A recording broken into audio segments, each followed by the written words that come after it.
Para abordar el tema, vamos a recibir a un líder comprometido con el fortalecimiento del periodismo libre, la sostenibilidad de los medios y las políticas públicas que los protegen.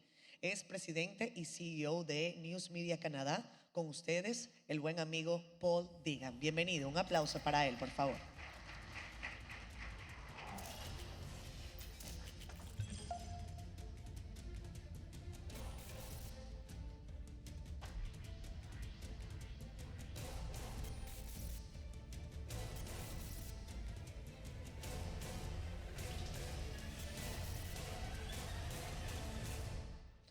Una voz influyente en la defensa de la libertad de prensa y la responsabilidad periodística. Me refiero al gerente de comunicaciones de Grupo Clarín de Argentina, es presidente de ADEPA, miembro además del comité ejecutivo de la CIP, de la Junta Directiva de Freedom House y también de la Fundación Poder Ciudadano por el Buen Gobierno y la Transparencia. Recibimos con un fuerte aplauso, y espero decirlo bien, al señor Martín Etchebest.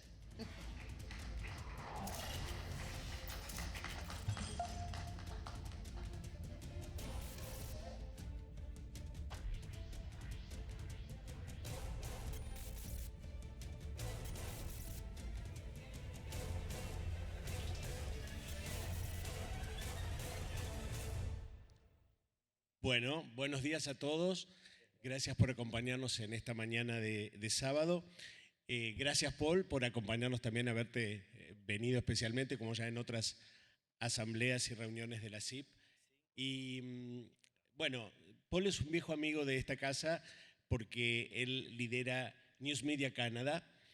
Primero lo hizo dentro de la propia organización y ahora como consultor de esta organización de medios canadienses, que ha sido una de las pioneras, junto con algunos países de Europa, con Australia, en generar esquemas regulatorios que de alguna manera ayuden a compensar a los medios de comunicación por el trabajo periodístico que luego se esparce en el ecosistema digital y del que distintos actores, los big players, las big tech tecnológicas, utilizan de distinta manera, ¿no? Tanto en la consolidación de sus audiencias como en su gestión publicitaria y básicamente en el uso de los contenidos para generar entornos en sus plataformas de mayor valor agregado. Ese valor agregado que los medios le otorgamos a esas plataformas y que de alguna manera también ha modificado el vínculo con el que nosotros llegamos a nuestras audiencias, porque muchas veces ese vínculo es intermediado, ya no es directo, sino que es intermediado por estas plataformas, requiere obviamente ser compensado, como sucede en las distintas industrias de la producción de contenidos, la industria musical, la industria del cine, la industria de los libros, bueno, también la industria periodística que genera contenidos originales y de valor agregado, entiende y considera, y es una práctica ya de muchas décadas, que debe ser compensado esa creación intelectual por quienes obtienen un beneficio de ella. Esto lo entendió tempranamente Canadá, que generó un proceso regulatorio que llevó varios años y que luego se plasmó en la News Media Act de hace 3 años, creo que más o menos estamos hablando de esa fecha, y que luego tuvo el gran desafío de ser implementada en Canadá. La primera pregunta que le queremos hacer a Paul, porque ya lo hemos tenido en otros momentos donde se estaba discutiendo la ley, donde justo se iba a sancionar, hoy ya tiene un par de años desde su sanción y está en operaciones, y queríamos preguntarle cómo ha funcionado, qué desafíos ha encontrado. Sabemos que la actitud de las distintas plataformas no fue la misma. Hemos tenido una actitud que generó discusiones y debates, pero que finalmente generó una solución que hoy se está haciendo efectiva, como es el caso de Google. Encontramos una actitud muy diferente de otras plataformas, como es el caso de Meta, que directamente optó por eliminar las noticias de sus plataformas y redes sociales para no cumplir la ley. Entonces le queríamos preguntar primero un resumen de cómo fueron estos primeros años de implementación de la News Media Canada. Great. Thank you so much, Martin, and it's a pleasure to be with everyone here in the Dominican Republic. I'm hoping that Vladimir Guerrero Jr. of the Toronto Blue Jays brings the World Series trophy back here to the Dominican Republic soon. And I also want to thank Carlos for the kind invitation. In terms of the platforms, I would say Google was professional to deal with. They obviously didn't want to see regulation in Canada or anywhere, but we found them good to deal with. Things got tense after the legislation passed 2 years ago, and basically under the legislation, if you don't pay, you have to pull content. So Meta decided not to pay us, and therefore you cannot access news on Meta platforms in Canada. Google, when the legislation passed, wasn't quite sure, publicly at least, what they were going to do. And then the first draft of the regulations came in, and in the first draft, essentially Google had unlimited liability. And we had met with them. They were obviously very concerned about that. And so we made a public statement, and we talked to the government in advance of doing this, that basically said that we thought that the regulations were unfair to Google in the first draft. And that changed the tenor of the dialogue with Google. And then what happened over the subsequent couple months is that Google and the government of Canada sat down together and negotiated a pool, which is $100 million annually indexed to inflation. And with that pool, there was a breakdown of it so that the publishers, the news publishers, received 63 million of it. The CBC, which is the national public broadcaster, gets 7 million, and the other broadcasters get 30 million. So we've landed in a spot where the total compensation per journalist, at least on the publisher side, is about $16,400 per year, which I think on sort of a, without adjusting for currency, is on par with probably what the New York Times got or something like that, at least according to the reporting in the Wall Street Journal. And it's on a per capita basis, meaning that a large national newspaper or a small weekly community newspaper receive the same amount of money, which is the $16,400 per journalist. Muy interesante. O sea, ustedes han podido hacer un benchmarking respecto de acuerdos que Google ha cerrado con otros, digamos, empresas de medios importantes, como en el caso de New York Times o del Wall Street Journal, y a la conclusión que llegaron que en relación a esas compañías lo que obtienen los medios canadienses es comparable, es parecido, lo cual para ustedes es un buen dato. Yes, no, and we're pleased. We actually think, so the year one money has just been distributed, and as we're going into the phase now for the second year, we actually think that the payment next year could rise somewhat. The group that is administering the $100 million, at first, they weren't, from our perspective, they weren't following the regulations. So for example, the regulations state that the money is divided on a per employee basis, and an employee is a key word. It means someone who's actually on your payroll. They were wanting to include, at least initially, freelancers, and we pushed back against that. But they're also including, so the freelancers were knocked out, but they're included in the first year other positions that from our perspective shouldn't be included. So people who do social media promotion and things like that, from our perspective, those are not people involved in the production of original news content. And we also have a program in Canada called the Local Journalism Initiative, where the government is essentially funding 700 journalists in 100% on the dollar in areas of news poverty, news deserts. Those journalists are included, and from our perspective, they shouldn't be, because the outlet itself isn't paying for those journalists. It's the government that's actually paying for those journalists' salaries. Claro, uno de los que escuchábamos como objeciones por parte de las plataformas y de Google en particular respecto de la redacción original de la ley canadiense era este universo indefinido de qué se consideraba medio y periodista, y que lo llevaba justamente a una definición tan amplia que podían incluirse influencers, blogueros, incluso personas individuales, y esto, por lo que contá, fue una de las cuestiones que se ajustó en la reglamentación. Esto es un aprendizaje también para otros regímenes o otras regulaciones que se han establecido en otros lugares. Otra diferencia me parece importante para marcar respecto de Canadá, por ejemplo, de otro modelo que siempre se ha mencionado como un modelo de regulación inteligente y que las propias plataformas y que el propio Google ha considerado por lo menos una regulación menos hostil, es la de Australia.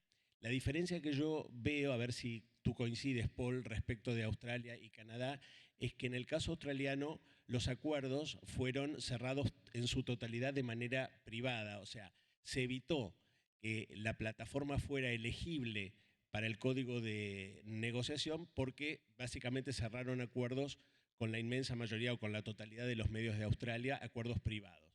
En el caso de Canadá, hay sí una intervención estatal donde el gobierno canadiense es de alguna manera el que actúa como árbitro y con quien Google, en este caso que es la única plataforma que finalmente se adecuó a la ley, que esto hay que también ponerlo de manifiesto porque en el caso de Meta directamente optó por eliminar las noticias de sus propiedades, ya sea de Facebook, de Instagram, de WhatsApp, para no justamente pagar. En el caso de Google lo hizo y lo hizo a través de un acuerdo con el gobierno. Los medios canadienses, ¿se sienten satisfechos, cómodos con esta intervención del gobierno o hubieran preferido una negociación privada? ¿Qué es lo que tú piensas? We would have much preferred private negotiation. It was actually Google's preference to negotiate rather than negotiating individual agreements with titles across Canada. They basically wanted to write one check, and so that's what happened. But certainly, from our perspective, when we went into this, we basically had three things that we were looking for. So we wanted, with the legislation, we wanted collective negotiation, we wanted final offer arbitration, and it was important to us that there was mandatory negotiation as well. And essentially, at the end of the day, we've really wound up with one of the three. So we've got the enforcement mechanism. So if Google, doesn't pay or something happens, we've got the regulatory backup. But we would have much preferred to have negotiated on our own. Having said that, I think overall it's a pretty fair deal for everybody because what you've got is, under the regulation, a journalist is a journalist is a journalist, meaning that it doesn't matter if it's a higher wage journalist at a large outlet or a newish journalist at a smaller weekly community news outlet. They're all paid the same by Google. So from that perspective, I think you've got a level of equity across the board, which is helpful for the health of the overall news ecosystem in Canada.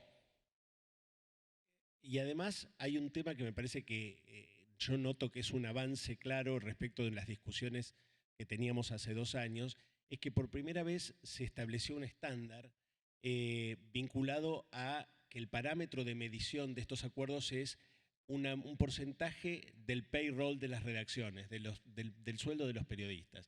O sea, tanto en el acuerdo que ustedes cerraron en Canadá, como en Australia, como en lo que se está viendo en acuerdos privados que se han cerrado con el New York Times o con el Wall Street Journal, en general se sigue un parámetro por el cual estos acuerdos cubren alrededor, en el caso de las redacciones grandes, decime si me equivoco, podemos hablar de alrededor del 20% de los salarios de la redacción, lo cual por lo menos está empezando a mostrar un parámetro que se empieza a repetir en los países del primer mundo, ¿no es cierto? Yes, and if you look at Canada in terms of the figure, so at 16,400, you're talking a little less than half of a journalist's salary at a smaller news outlet. For a larger news outlet, you might be talking closer to 20% or so of a journalist's wages from Google, and that's certainly significant money. It was impossible to know around the world what other agreements were because they were all subject to a non-disclosure agreement. I think one of the important things about this is you've now got a benchmark that others can measure. So it works out to $7 and something an hour, and our minimum wage in Canada is about it varies by province, but it's, let's say on average, $17 and something. So that gives you a sense in terms of what the payment looks like on a relative basis. Bueno, llegamos a un momento donde la cuestión del ecosistema digital y de las grandes plataformas entró en una nueva etapa, ¿no? Estamos hoy hablando, de hecho, uno de los ejes de nuestra reunión de la CIP es la inteligencia artificial y el impacto que tiene tanto en el trabajo de las redacciones. Hoy la inteligencia artificial lo hemos visto en algunas de las charlas y lo solemos ver en cada uno de los encuentros que organizan colegas como la Guanifra o el cómo está modificando la cara de la inteligencia artificial, que es la inteligencia artificial hoy actuando como una nueva interfase con las audiencias a la cual acuden para informarse, muchas veces a partir del trabajo que realizamos los medios de comunicación, que nutren, entrenan a los motores de inteligencia artificial, pero que muchas veces hace que los lectores consigan la información de nuestros propios medios sin acceder a estos propios medios. Todos hemos visto cómo han caído las visitas a nuestros medios que vienen derivadas de o motores de búsqueda o de plataformas alrededor de un 40% en el último año. Es un dato muy, muy relevante. Y todos estamos viendo cómo los motores de inteligencia artificial reconocen que utilizan el contenido periodístico para entrenarse y para dar esas respuestas directas que ya bypassean las visitas a los medios y que logran muchas veces que contesten directamente en las plataformas. Y lo que estamos viendo, además, es que lejos de garantizar una infalibilidad y un combate a la desinformación, esta nueva etapa de los motores de inteligencia artificial también están generando nuevas formas de desinformación, porque lo que se está viendo es que muchas de estas respuestas son inexactas, tienen sesgos, no se nutren de toda la información disponible, están desactualizadas y cometen errores. Algunos datos que me traje fresquitos para compartir con ustedes, que me parece importante compartir.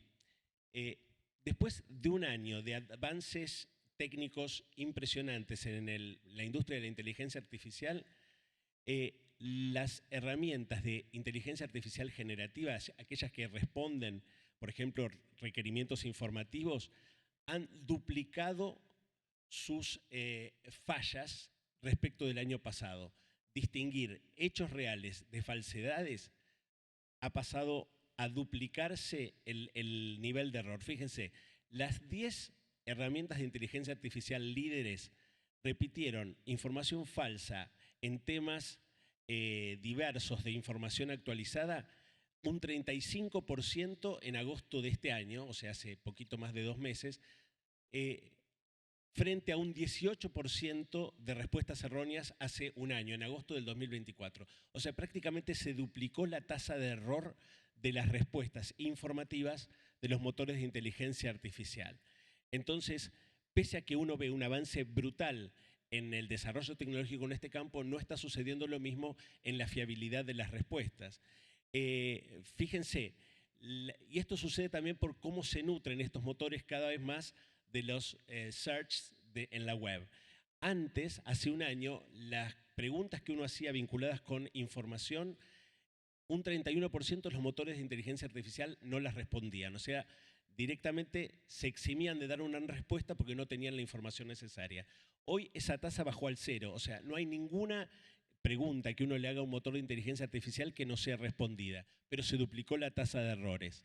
El New York Times lo llama alucinaciones. Ustedes seguramente han escuchado hablar de este concepto de las alucinaciones, que se han duplicado en el último año y que de alguna manera lo que está marcando es que cada vez más los mismos motores de inteligencia artificial necesitan generar acuerdos de uso de contenidos que sean claramente vinculados con fuentes confiables, como entendemos que son las de los medios de comunicación, y que permitan que esas tasas de respuestas erróneas o falsas o esas alucinaciones se reduzcan. Ahora, claramente hay un problema allí porque lo que estamos viendo es un approach que en general se sigue respecto de los acuerdos muy, muy azaroso. Hemos visto cómo se han generado acuerdos, por ejemplo, OpenAI con medios en distintos países, algunos en Inglaterra, algún medio en España, algún medio en Francia, algún medio en Estados Unidos, pero que esto, lejos de ser universal y orgánico, son casos aislados. También hemos visto como medios muy importantes como el New York Times no ha cerrado un acuerdo y sí ha hecho un juicio contra OpenAI en los Estados Unidos por considerar que este motor está usando la información que generaban los periodistas del New York Times sin autorización y obviamente sin compensación. Nosotros hemos participado, Paul, desde la CIP, en un evento de la OMPI, de la Organización Mundial de la Propiedad Intelectual en Ginebra, donde hay una coincidencia en que el uso que hacen los motores de inteligencia artificial del contenido de los medios debe estar validado por lo que llamamos las 3C, letra C. Son 3C porque la primera tiene que ver con el consentimiento. O sea, el motor de inteligencia artificial no debería usar el contenido de los medios sin el consentimiento de los medios. Sabemos que esto hoy no sucede, sabemos que todos los contenidos de nuestros medios son barridos por los motores de inteligencia artificial sin que esto haya generado una autorización previa. La segunda C, la primera es el consentimiento, la segunda C es la compensación. Ninguno de estos contenidos debería ser utilizado sin una compensación previamente pactada con el motor de inteligencia artificial, ya que está usando un contenido que tiene valor y que debe ser pagado por ello. Y la tercera C es el llamado crédito o cita, que es que cualquiera de estas respuestas que brindan los motores de inteligencia artificial basados en el contenido de los medios de comunicación debería contener primero una cita al medio del cual tomó la información y, si es posible, un hipervínculo o un link a ese mismo medio. Todo esto, que son principios básicos del derecho a la propiedad intelectual, estamos viendo que es un proceso que está todavía muy en pañales, donde las aproximaciones que tienen en general los motores han sido más de tipo voluntario y azaroso, sin tener un patrón general, y donde vemos que la industria periodística todavía no está abordándolos de una manera muy proactiva. Te quería preguntar, tanto con la ley de Canadá como con la ley de Australia u otras legislaciones, ¿tú piensas que hay herramientas para poder reclamar de una manera más amplia y más estructural este tipo de responsabilidad por parte de los motores de inteligencia artificial? So AI holds amazing potential, and certainly, just in your own life, but for journalists, in terms of the amount of research that you can do quickly, looking at just reams and reams of data, it just has incredible promise.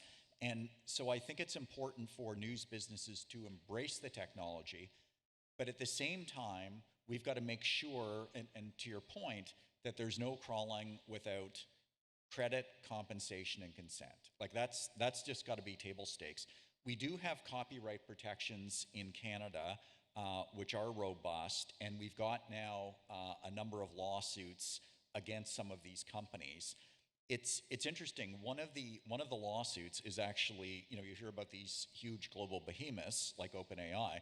One of the lawsuits, and it's a group of, there's a Canadian publisher, but also a group of international publishers, is against a Canadian company. And so, this is happening all over the place. And I think one of the things that we have to make sure is in our own markets, as we look to develop national champions in technology, in AI, that copyright is protected. And I think that's absolutely critical.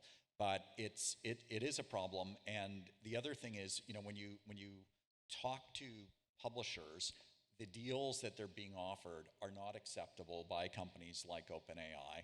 They're very, very small, it sounds like. And they're only really interested in doing deals with one or two premium publishers in any given market. So again, for the smaller community newspapers, good luck. Now, we know that in Canada, we've got examples of very small community newspapers, and they have written a story about a particular topic. You can't find that information anywhere else, and yet, if you go into some of these AI search tools, you can find that information. And so that's a problem. I mean, this is really theft on an industrial scale, and governments around the world have to deal with this. Courts have to address that. We fully understand that you want to, have AI flourish, but it can't come at a cost of total misinformation and disinformation. The other thing is, for the companies themselves, it's in their self-interest to compensate news outlets. What they're serving up as answers in terms of people going to them because they want, quality, fact-based, fact-checked information, it's produced by real journalists. And so it's in their own self-interest to have good quality inputs, because if it's garbage in, it's garbage out. And so we're hopeful that these companies will sort of see the light and come around to it. Es interesante lo que vos decías, porque un poco lo que se ve en estas respuestas que empiezan a aparecer cada vez con más errores, es que justamente al, de alguna manera, rastrear la red a través de buscadores muy amplios, no enfocados en periodismo de calidad, sino en todo lo que pulula en la red, que muchas veces está alimentado o por operadores políticos o por estrategias de países que buscan instalar fake news, como lo hemos visto, países desde Rusia hasta otros países donde hemos visto que hay campañas de desinformación instaladas en la red.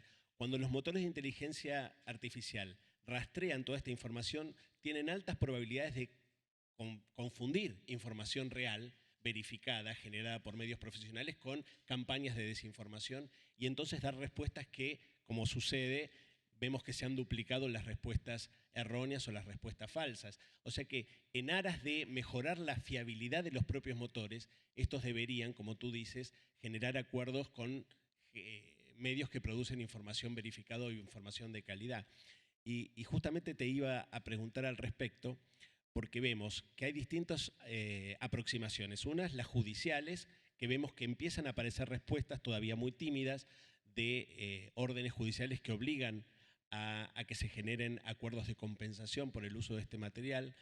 Vemos que la legislación tradicional de propiedad intelectual protege a quienes generan la misma, pero vemos también un problema que es muchas veces estas empresas son importantes en su país de origen, como por ejemplo en los Estados Unidos, y empieza a ser un tema geopolítico que el gobierno de Estados Unidos, que está en un proceso de reformulación de sus reglas del comercio y de establecimiento de aranceles cada vez más altos y de defensa de la industria estadounidense, está generando algún tipo de represalia o de intimidación geopolítica a aquellos países que buscan regular este tipo de cuestiones, tanto las cuestiones de inteligencia artificial como las cuestiones de las plataformas.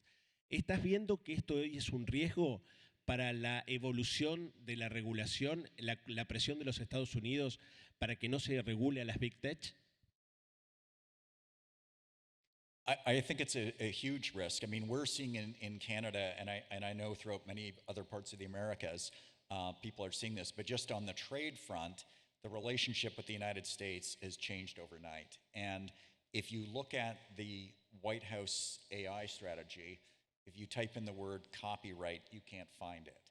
And that says something. So I think in terms of sort of extraterritoriality of US tech policy, it's a huge problem. We've seen, for example, in Canada, there was a digital services tax that was coming in. The new government has rolled that back, essentially as a trade concession. So these are complicated relationships, and protecting media should be part of it as governments approach this.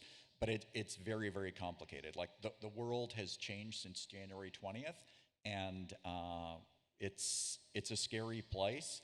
And I think for countries throughout the Americas, ex the United States, I think we have to work together to ensure that our material is protected. Yo pensaba, Estados Unidos, por ejemplo, en el caso de Argentina, tiene un viejo reclamo respecto del incumplimiento que tiene nuestro país respecto del respeto a las patentes en los medicamentos, en las semillas, en muchas innovaciones tecnológicas de los Estados Unidos, que justamente le reclama a la Argentina no estar suficientemente protegida la propiedad intelectual de los laboratorios o de las empresas de semillas americanas. O sea que si para Estados Unidos sigue siendo un eje central el respeto a la propiedad intelectual como uno de los ejes del comercio mundial y de la evolución y de la innovación económica mundial, también debería serlo en este terreno, porque básicamente sin respeto a la propiedad intelectual, además se arriesgan otras cuestiones centrales para la democracia, como vimos que es la desinformación. Con lo cual uno debería, a nivel discusiones globales, un poco pedir el mismo estándar, ¿no? Así como se respeta la propiedad intelectual en las cuestiones tecnológicas, en las cuestiones de farmacia y de medicina o en las cuestiones de semillas, también debería respetarse la propiedad intelectual en la generación de contenidos, ¿no es cierto? Creo que puede ser un argumento para usarse tanto a nivel judicial como a nivel regulatorio, ¿no es cierto?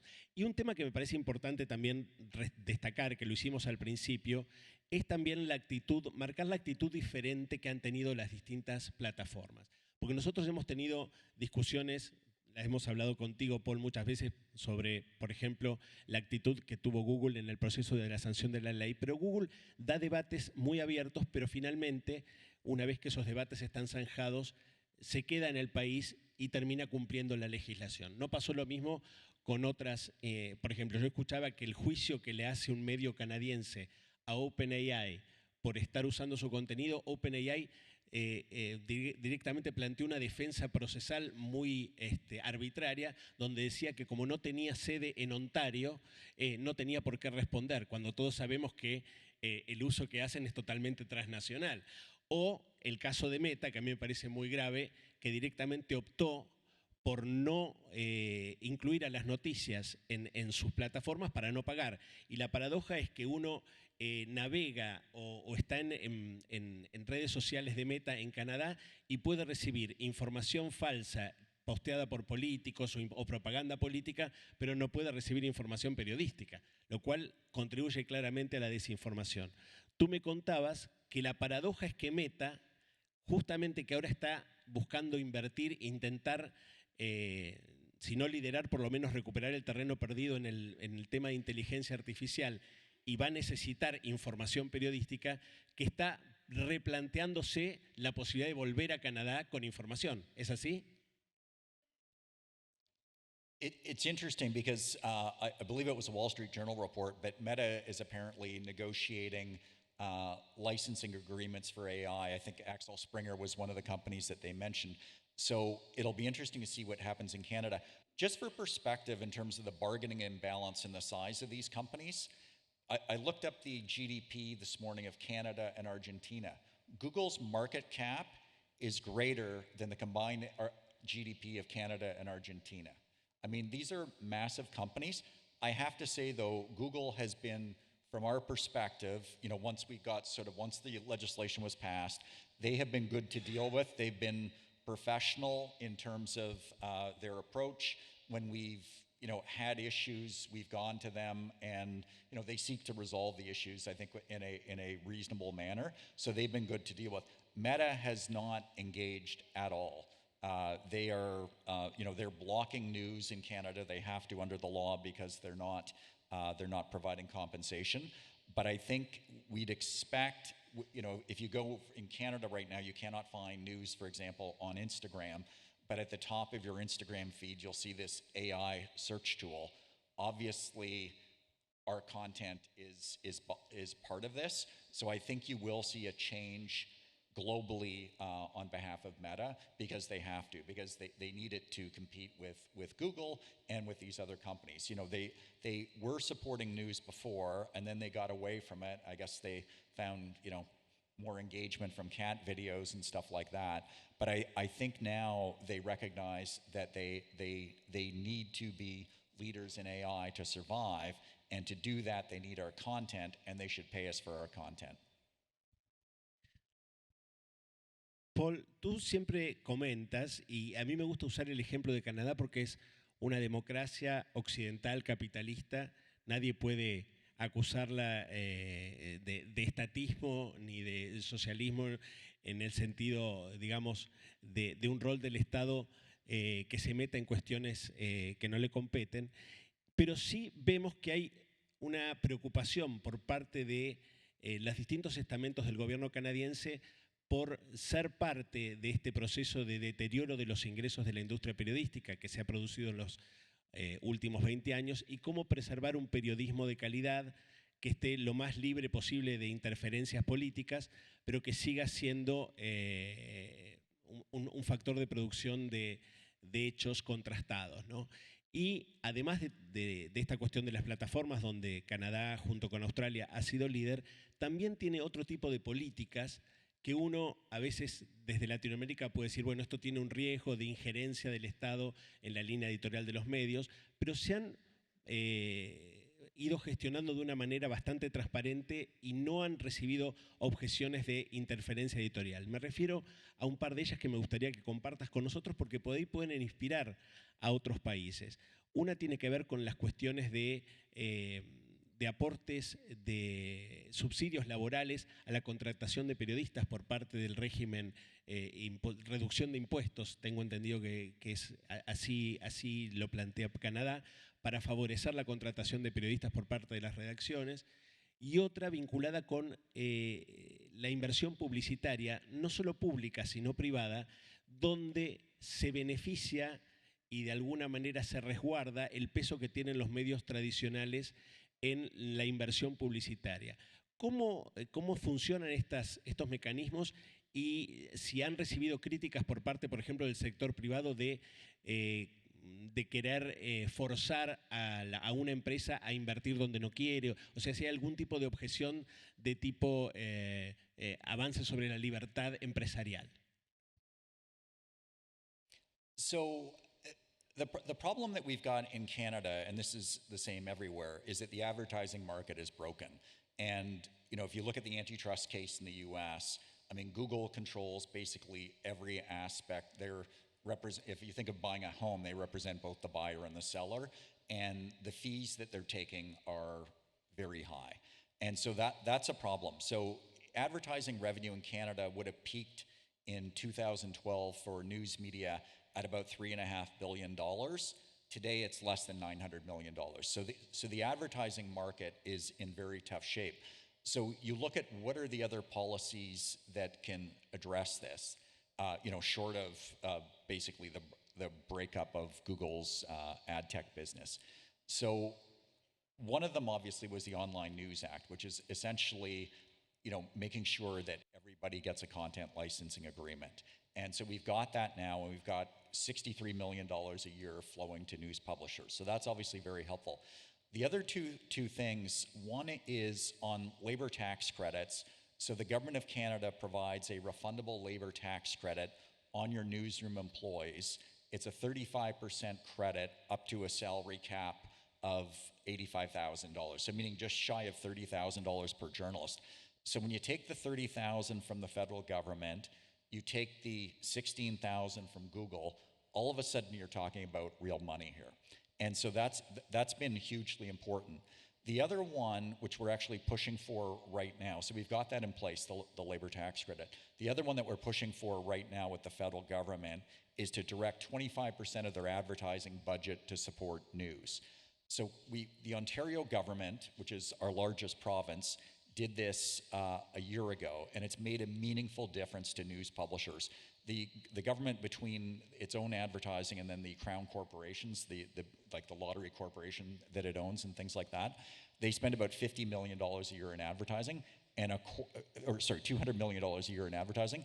50 million of that has to go to news media. So we're asking the federal government, in Canada, which spends about $100 million a year in advertising, to direct a minimum of 25% of that to news media. Right now, we don't have perfect visibility, but we do know that of last year's budget that went through their agency of record, which was $75 million, just over $1 million only went to all print publications in the country combined. So where's the money going? It's going to Google, it's going to Meta, it's going to TikTok, and it should be supporting news media. If you advertise with news, there's high trust in terms of advertising next to news. 85% of Canadians read newspaper content each week, so we're a terrific place. We have reach, we have performance, we're a great place to advertise, and it's also would send an important signal to the private sector about advertising with news media. One of the ironies is if you look at, let's say the large auto companies, the banks, the telecom companies, the grocery stores, they advertise with news media at a higher rate than the federal government in Canada. So if you're a government and you're trying to get messages to your citizens, advertising... Pero es voluntario, ¿no? Eso es voluntario, esa inversión del sector privado. Retail, automotriz, ¿es voluntario o tiene algún tipo de enforcement por parte del gobierno? So with the private sector, it's voluntary, and they advertise with us because they know that we're a great place to advertise in terms of reaching people in a brand safe manner. So it's been very important. And but with the government, we want it mandatory at a minimum of 25%. Our view is what gets measured gets done. And so that's the challenge. And we've asked them to do that in the upcoming federal budget in November. So we'll see what happens. Muy interesante. Nosotros en Argentina tenemos un pequeño ejemplo para compartir parecido a ese, que lo trabajamos desde ADEPA en la última regulación de las campañas electorales. Se hizo toda una ley de campañas electorales sobre cómo se financian los partidos políticos, cómo debe ser la publicidad, cómo debe ser auditado.